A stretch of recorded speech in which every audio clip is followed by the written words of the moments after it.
again, and welcome to Foreplay Radio Sex Therapy. I'm your host, certified sex therapist Laurie Watson, author of Wanting Sex Again, and blogger at Psychology Today and WebMD. And I have with me Dr. Adam Mathews, my co-host, who's a couples therapist, psychotherapist, and president of NCAMFT. Foreplay is dedicated to helping couples keep it hot. Each episode, we cover an aspect of sex that impacts your sex life and something that you can relate to. So if you find our discussions helpful, please give us a review on iTunes or Stitcher. We would love it if you would tell a friend about us. You can find us also on the web at foreplayrst.com. And if you have a comment or a topic that you'd like us to talk about, we'd love to hear from you. Please send them to us at info@foreplayrst.com. Thanks for listening. Now on to today's topic. Good morning, Adam. Good morning, Laurie. We are normally not taping this early in the morning. Yeah, I know. So we have coffee in hand, right? We went to Starbucks. Shooting ourselves full of caffeine this morning. Yeah, we need that. Although sometimes in the afternoon, we're tired too. I know. Yeah. It's a catch-22. In the morning, we're tired because we're just waking up. Afternoon, we're just winding down. So basically, we're just always tired. That's right. I hope we don't sound tired. I hope not either. All right. So we're here to talk about trust today in this episode. Trust, that is such a nebulous word, right? I hear people talk about it all the time, and it's really abstract, right? So do you have a definition that you use for trust? Okay, so what is trust in our sexual relationship and in our relationships, period, is really what we're driving at. Yeah. I guess to me, it's this feeling of safety. Okay. You know, that my heart is safe, that my body is safe, that the person I'm with, my partner cares about me. Yeah. I like that. I like the idea, always like the idea of safety. I think trust in general is, especially in a relationship, right, is just anytime that we draw boundaries around our relationship and then we hold to those boundaries. Right. I think more consistent we are. Promises kept. Right. Both spoken and unspoken, right? Right. Like in a marriage, for instance, the boundary is usually that we're only going to have sex with each other. Right. That's one boundary. And so the more consistent we are of monogamy and fidelity. Right.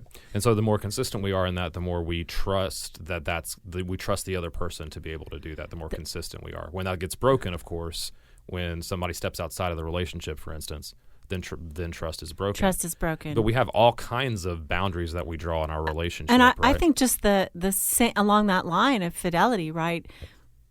We're going to stay away from all others. That's our commitment in a monogamous relationship. But also, we're promising implicitly that we're going to be sexual with our partner, right? It's a promise onto an erotic sexual life with our partner. And I think that our trust can be violated that way too. If our partner doesn't value sex or doesn't see how important sex is, or pulls away. Yeah, we can start to feel really unsafe. Yeah. And I think that may be true on the other side when sex is over pursued, right, and not made safe for the partner that withdraws as well. Okay, explain that when it's over pursued. Well, when it's pursued in a way that's not safe, when it's aggressive, when the other person doesn't want it to be aggressive, when it's forced, obviously. When anytime that a person has asked for space or is asked to kind of process and has expressed their needs and their needs are not taken seriously sexually, or their needs are invalidated, I think that also can cross an implicit boundary that the couple shares. So, but it's both ways again, right? Yes. It's when the person maybe who is not as interested feels overly pressured, and then maybe anger comes into it, or when it's the person who feels like not taken deeply seriously enough about their sexual needs. Yeah. I mean, either way, we can start to feel unsafe in the relationship. That implicit boundary that you said about sex being important in the relationship and that we're going to pursue each other sexually and we're going to, that is often, I think, unspoken in couples. Sure, right? It's implicit. Yeah, it doesn't happen. It's not something they often talk about, and so it's often one of the ones that gets violated quickest because they're maybe not talking about it or they have an expectation that's not being met. Right. And I got married similarly to Princess Diana, and that tells you how old I am. And I remember their vow, which was an Anglican service, and, they vowed to each other, with my body I thee worship. And that was also part of my Episcopal service as well. I mean, so it was explicit in my marital vows that it wasn't simply, I promise to be faithful to you, but it was also, I promise with my body to worship, my partner, my husband. I mean, it was and it was by design. I mean, I even knew at the time how important that was. Yeah. How would you translate that? I think that word worship might be, that's a strong word. Right. It's a strong word. I guess it means I'm going to adore you with my body. I'm going to, in my mind, sort of be all over you with my body, right? I mean, it is a strong word. I think those vows were written that way, that it was with that kind of strength, that it was recognized, this is like the 1800s kind of service in the Episcopal Church.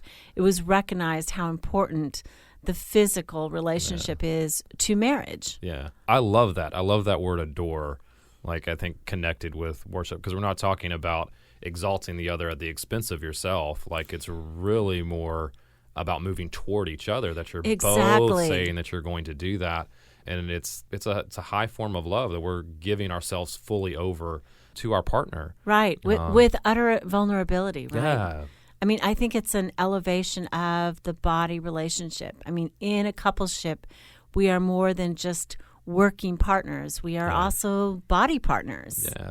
One of the things I hear often from couples who, when they come in, and especially when they've come in late in the problem, they say it's taken them several years to come in, is they say, we just feel like we're just friends, we're just roommates at this point, right? And I think they're not doing any of that body worship stuff. They're not doing any of the body worship.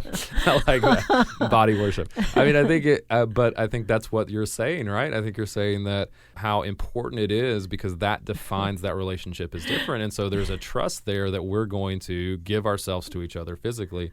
And that's so important, and it gets swept under. That body worship gets swept under the rug, right? Or gets cast aside. I had my pastor's wife at the time. We were married in a sort of one of those big box churches, but we did an Episcopal service because I was raised Episcopalian. But anyway, her thing was that giving a male oral sex was the way you worshipped at his altar. She literally said that to me. Oh, wow. But I mean, what a sex positive message, right, from a religious leader. Yeah. I mean, how many people get that kind of sex positive message from their priests and pastors? And I mean, you get a lot of don't do it here, there, or the other place, or, constraint, but you don't get a lot of positive messages. But I think that's important. The important thing there too is that there's mutual. Like hopefully somebody else was saying something like that to Derek too as well. Yeah, gosh, I hope so. Yeah, but it all worked out, Adam. That's good. All right, we need to go any we don't need to go any further. But yeah, it's a mutuality, right? I mean, I can't, I think that's part of the beauty of that relationship, and that makes that when y'all both are doing that at the same time, it builds trust, right? Absolutely, absolutely. And I imagine, like, do you have like what are the things that would break trust in the sexual relationship? Obviously, infidelity would do that, right? Big one. And for some people, there can be minor infractions. I mean, a lot of people feel that porn breaks trust. And, I have mixed emotions about that. I think that I heard a patient last week say, she had mixed feelings about her husband using porn, and she had opened his computer and there was porn everywhere. And fortunately, she didn't get angry, but she went to him and she said, okay, I'm feeling a little anxious about this. Are you saying that there's something not right between us? Why are you needing this? And I think it was coming during a time of a sexual lull. So it wasn't like, she didn't want to have sex and he was compensating. It was during a time that they were, she was open to it and they were not having much sex. And he kind of poured out his heart to her about how he was so stressed at work and there were all these things going on. And she said, well, I get it now. No wonder you're using porn. You're trying to survive psychically with some sort of aliveness in this really depressing, anxious time. And she said she depersonalized it completely. It wasn't about her. It wasn't about their sex life. It wasn't any kind of commentary whatsoever about their sex life. And she was able to get through that. And I thought that's beautiful because she stayed vulnerable. He stayed vulnerable. Yeah. It really wasn't. They stayed in it together. Yeah, they stayed in it together, and they understood, why he was using it at that point. And it wasn't actually, even though it was a sexual use, it wasn't a commentary on their sex life. So, but I do know people who, feel like that's problematic. I know people who feel like it's problematic if their partner talks to another person of the opposite sex or looks at another person of the opposite sex. Or flirts. Like, I think there's... Or flirts. Then there's different levels of what people consider to be flirting. And so anything like that would then break how strong a friendship should be, what that would look like with a member of the opposite sex. I think that's that begins to... And it's sort of a catch-22, isn't it, Adam? Because I think with trust, people have more freedom, and they allow each other more freedom. But when trust is broken, or when the relationship is not secure sexually, and either way, then mistrust can come in. I don't know what you're feeling about this other person, because we're not strong sexually. Yeah. I think that... And we're not here to tell you where to draw those lines particularly. But I think that's how you begin to know where trust is being broken. If you're feeling like there's not trust in your sexual relationship, I feel like that's where you start, is saying, what are the boundaries that are being broken? What are the expectations that are being broken here? Do we have the same ones? Do we have the same expectations and boundaries for our relationship that we clearly understand, so that we can know, okay, well, this is over the line, right? This is too far, or this begins to break trust when you do X, or when you don't do X. That's when trust begins to be broken. And I would sure love couples to talk about this when they're not stressed. Yeah. Early in the relationship. Yeah. If you are early married and you're doing great, this is the time to talk about it and say, tell me what you think your boundaries are in terms of opposite sex, and how are we going to purpose to keep our relationship safe, our trust, high, and our relationship exclusive. What do we do? What do we do if we find ourselves attracted to another? Does that make us a bad person, or how do we handle that? What's the safest way to handle that? And I mean, I really think talking about it early would be wonderful, because it's during a time that's not threatening. And that gives it off to the right start, right? That gives you the parameters of what your relationship is going to look like and how trust is going to continue to be built. But we're going to come back after the break, right? And talk about some tips about how to build trust, especially if it's been broken. Yes. How you can start to get some of that back, right? And also trust within the relationship, the vulnerability within. So let's talk about that in a minute. Awesome.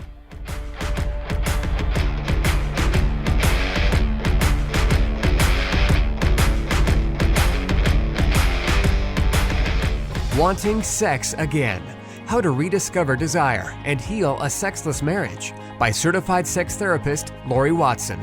Each chapter is designed to fix one of the problems that cause low libido, from early marriage through the childbearing years, even all the way through menopause. I've also had men read it and tell me that for them it was the most hopeful thing they read about resolving sexual problems. Look for Wanting Sex Again on Amazon.com. You can also talk to Laurie Watson for therapy in person or via Skype. I offer couples counseling and sex therapy, and I think about both aspects of the relationship, emotional intimacy and sexual technique, and that combination together helps marriages be happy. Weekend couples intensives are also offered. Improve your sex and improve your relationship with Awakening Center for Couples and Intimacy. Find out more at awakenloveandsex.com. Awaken what's possible. It is one of my great joys in life to be able to really help individuals and couples find strength in their relationships and really find hope again. Licensed marriage and family therapist Dr. Adam Mathews from Mathews Counseling. I work with a wide variety of issues, including depression and anxiety, marital issues, issues with adolescence. I believe that therapy should be designed around you, that it should be personalized to who you are and to your unique situation. Therapy is available in office, online, and by phone. I want therapy to be comfortable for everyone. At our office, you'll find that we sit around a fireplace in deep, comfortable chairs, look at the problem differently, and offer practical solutions for you to take home and utilize outside of the therapy room. Schedule today and rediscover hope. You can find me on the web at mathewscounseling.net, Mathews with 1 T. You can contact us through email or phone and find a lot of resources on our website, mathewscounseling.net.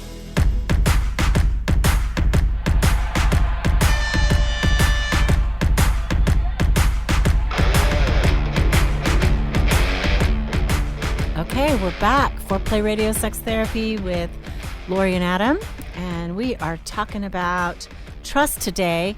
And we've just talked about, sort of how to keep trust when we're talking about the boundary of fidelity. But I also think about trust in terms of vulnerability. Sure. Like, how do we let can we trust our partner with this, like, innermost sanctum of our thoughts, right? Mm-hmm. Of our thoughts about what we want sexually, about what we want to do to them sexually. And our feelings about around our needs. Sex, right? Yeah. I've been married for a long time and gone through different seasons with my husband sexually. And, there are lots of different feelings that you go through over a lifetime. I would say that I was talking about that with some colleagues, actually, and talking about how in the beginning, we didn't know as much, but I really think that we didn't trust as much either. We didn't trust each other with our inner thoughts. Yeah. It's not until we've sort of gotten much later in the marriage that we began to trust each other with our fantasies and our secret wishes and some of our insecurities as well. Yeah. And that seems to me to be a chicken and an egg type of thing, like which one of those things came first? Did you have the courage to be vulnerable first, or did trust build in the relationship so that you could be vulnerable? Or they seem to be feeding each other a little bit, don't they? I think, though, consciously, for me, it is the decision to be vulnerable. I mean, I think as a sex therapist, one of the things I'm always challenging myself with is, am I as sexually courageous as my patients? Within my moral frame, am I as sexually courageous? And I'm have dealt with this one couple who, they're so beautiful, the way they really talk about what they feel on the inside. Yeah. And they truly are respectful. I mean, the way they listen to each other, I don't think they even need me. But I mean, I'm sort of there as a witness to this beautiful unfolding of the way they talk about it. And I think that both of them are pretty securely attached as individuals. They come from families that love them, and, sure, we're imperfect, but I think that they are inspiring. And for me, in my life, I literally challenge myself to say, I need to tell my husband what lives on the inside of me, sexually. What do I think about? I really purpose that. And that, I don't know that we can understate how much of a courageous act that is when people do that. Because that vulnerability is such the easiest part that can be crushed. It's so fragile sometimes, because it is so raw, and so they could be rejected by the other. Yeah. Right. When we offer them out there. And so I think finding ways to be courageous with that is so important. And to make that step, right? Yeah. Okay, so I'm going to tell on myself a little bit. My husband and I had a recent conversation about it, and we were talking about our weekend morning times, and I think he was thinking that I wanted something else, and so he was throwing out all these ideas, and I'm like, okay, well, what about you? And he's like, well, I really like what we do, actually, just as it is. And I'm like, you know what? I do too. I really like what we do. I mean, it just is. It's a great routine. It's like loving and wonderful. I do like some of the other things he tossed out, but at different times. But kind of our weekend morning before we roll out of bed and go get coffee together, which is part of our weekend ritual. I love us in that time, and I love our little routine, and it works, and we're happy, and we laugh, and it's fun, but it's not wild and crazy. Sure. It's sweet and regular, and you can count on it and depend on it.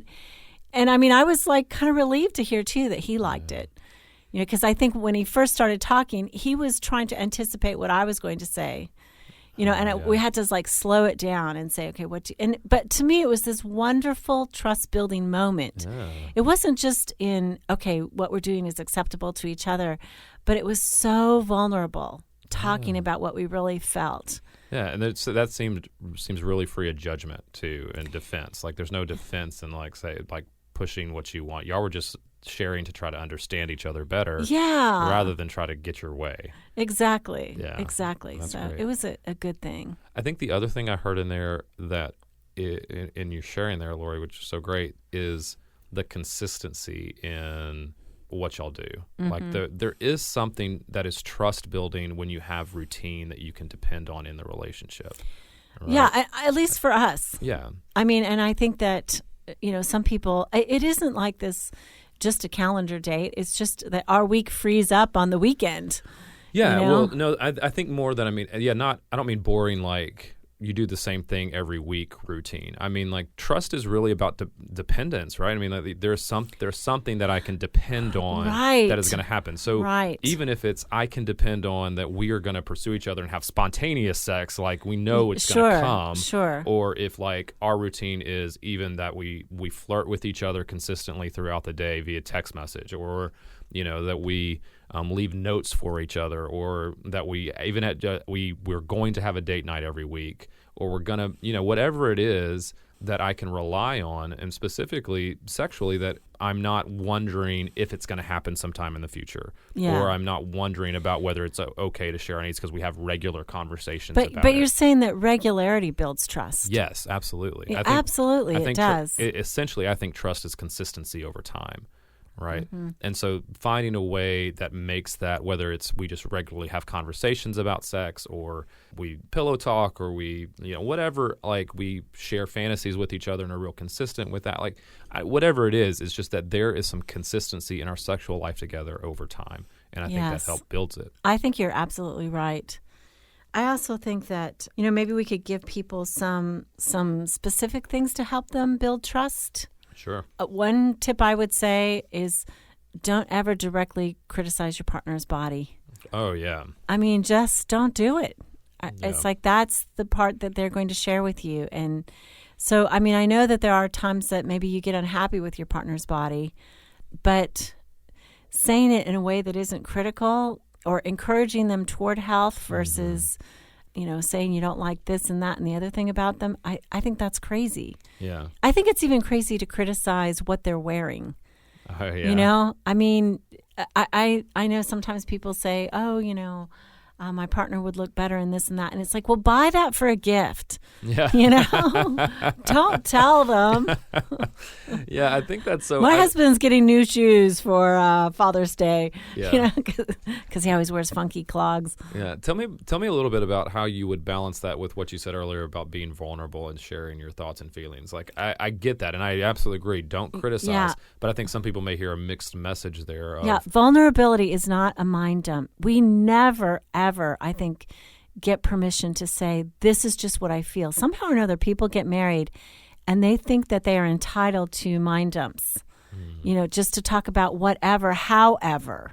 Yeah. Right? I'm going to say something critical. No, this is a lifelong relationship, so tact is absolutely essential. So saying what I don't like is different than what I do like. Yeah. It's like, well, I'd love us to fit together the way we did when we were younger and fitter. Yeah. That's not criticism. That's not the same thing. Yeah. But just saying, well, you know what? You've gained weight and I'm not as attracted to you. It's like, okay, don't expect sex. Yeah. Really? Don't expect much sex after that. Well, and I think people don't realize the ratio of how often they may criticize versus how much they say positive things, sure. Right? And so if they're not, what the ratio is like 5 to 1, right? 5 positive things to a negative thing. And so if you're not adding to the positive side, there's no way you can be critical and it can be received or be vulnerable in that area anyway. Even if you're the most tactful in how you do it, if you're not praising your partner and if you're not, worshiping their body, like that's worshiping at the altar, not worshiping at the altar. There's no way that they're going to be able to receive that in a way that's going to be beneficial and positive. Yeah, I even it's not even 5 to 1. I mean, to me, there's just no place for criticism in the bedroom. Well, I mean, how do we talk about things that we want changed? I mean, that's different but criticizing or saying, even the complaints like, You don't give me sex often enough. I mean, all of that could be framed of like, look, I really want to make love more often. I mean, it is so easy for us to say what we don't like, and so difficult and more vulnerable to say what we do want. Yes. And that's where we need to focus sexually, is what do you want? Yes. I mean, really, truly strike it from your vocabulary if it's going to be critical. Yeah. And the more direct you can be, right? You would say that's beneficial. Direct about what you need builds that trust as well. Yeah, and especially without anger. I mean, like if we're saying direct may mean like, let's get to the point versus, I wish we had sex the way we used to. It's like more direct would be, I really want to have sex in exciting ways on Friday night, and I love our routine on Sunday morning, or, whatever. Yeah. Sort of so your partner knows what you're talking about. But I think so often people fall into the trap of being critical. And one of the reasons I think is that they wait too long to talk about sexual problems. Yeah. They wait too long to talk about sexual feelings. So my thing is talk early. Talk early. Yeah. Talk early. When something bothers you, bring it up. But don't bring it up of this bothers me. Bring it up of this is what I want. Well, that's what goes back to what we were talking about earlier, too, about the sexual expectations and the boundaries that you set sexually. Like talking about those early really kind of gives you that framework so that you can talk within that, especially when something's not happening that you want. When you have those shared expectations, it's much easier to come in and begin to talk about those and be direct about what you need, right? Absolutely. And I think that people are anxious to bring up anything that would be conflictual. So sexually, if they think it's going to create a conflict, first of all, the best start is a soft warm-up, right? Gottman says that a soft warm-up, you have a chance at resolving something. If you start with a harsh warm-up or a critical warm-up, basically the odds go down to, 90% of the time you're going to end in lack of resolution. Yeah. So soft warm-ups maybe look like requests, commentary that is positive, without anger, without a tone that's angry. Yeah.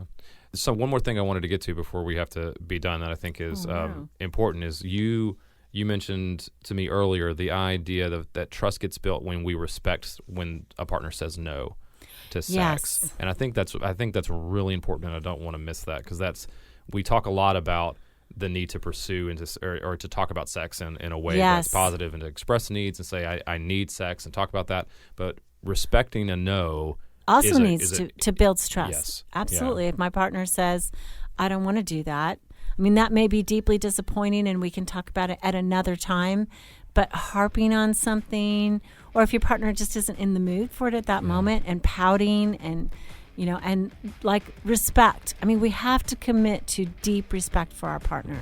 So shaming our partner when they say no, or like trying to, that to me is where the pressure comes in. Or trying to sneak around that. Yes. That becomes really trust breaking in a relationship. Yeah, it does. It does. Absolutely. Yeah. Okay, you're listening to Foreplay Radio Sex Therapy with sex therapist Laurie Watson and couples therapist Dr. Adam Mathews. Thank you so much for listening. Hey, help us stay on top here at Foreplay. We'd love it if you would subscribe and share it with your friends. And please take 1 sec and rate and review us. Thanks so much.